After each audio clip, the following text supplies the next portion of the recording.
বন্ধুরা, মোবাইলে এডিটিং এর সবচেয়ে জনপ্রিয় অ্যাপ হলো ক্যাপকাট। কিন্তু ক্যাপকাটের একটা বড় সমস্যা হলো এখানে বাংলা লেখা যায় না। তো আজকের ভিডিওতে আমি দেখাবো কিভাবে ক্যাপকাটে বাংলা লিখবেন। তো ক্যাপকাটে বাংলা লেখার জন্য আপনার প্রথমে যে কোনো একটি ব্রাউজার ওপেন করে নেবেন। এখানে আমি গুগলটা ব্যবহার করছি। তো তারপর গুগলে যাওয়ার পর এখানে আপনারা সার্চ করবেন লিপিঘর।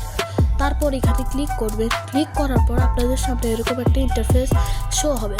তারপর আপনারা স্ক্রল ডাউন করে নিচে যাবেন। তারপর দেখবেন ফ্রি ফন্ট নামে একটা লেখা আছে, এখানে ক্লিক করুন।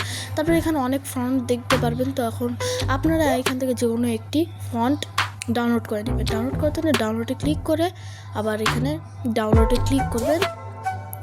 তারপর ডাউনলোডে ক্লিক করার পর এখানে বক্সটা পূরণ করে আবার ডাউনলোডে ক্লিক করবেন। তারপর এখানে এগুলো এক্সট্রাক্ট করে নেবেন। এক্সট্রাক্ট করে নেওয়ার পর আপনারা আবার গুগলে গিয়ে সার্চ করবেন ইউনিকোড টু বিজয়।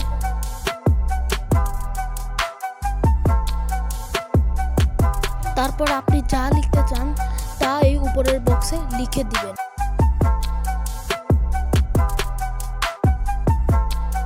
তারপর এখানে দেখতে পারবেন ইউনিকোড টু বিজয় লেখা। এখানে ক্লিক করে যে লেখাটা আসবে সেটা সিম্পলি কপি করে নেবেন। কপি করে নেওয়ার পর আপনারা ক্যাপকাট ওপেন করবেন। ক্যাপকাট ওপেন করার পর এখানে একটি আমি ব্যাকগ্রাউন্ড নিয়ে যেটা কপি করেছিলাম সেটা এখানে টেক্সটে গিয়ে পেস্ট করে দিব। পেস্ট করে দেওয়ার পর এখানে ফন্টসে যাব। তারপর মাই ফন্টসে যাব।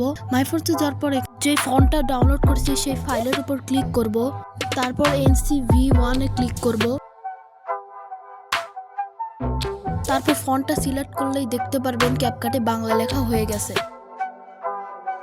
এভাবে আপনারা ক্যাপকাটে বাংলা লিখতে পারবেন। তো ভিডিওটা কেমন লাগলো? যদি ভালো লেগে থাকে তাহলে একটা লাইক করে দিবেন, আর চ্যানেলে নতুন হয়ে থাকলে সাবস্ক্রাইব করে দিবেন। সবাই ভালো থাকবেন, সুস্থ থাকবেন। আল্লাহ হাফেজ।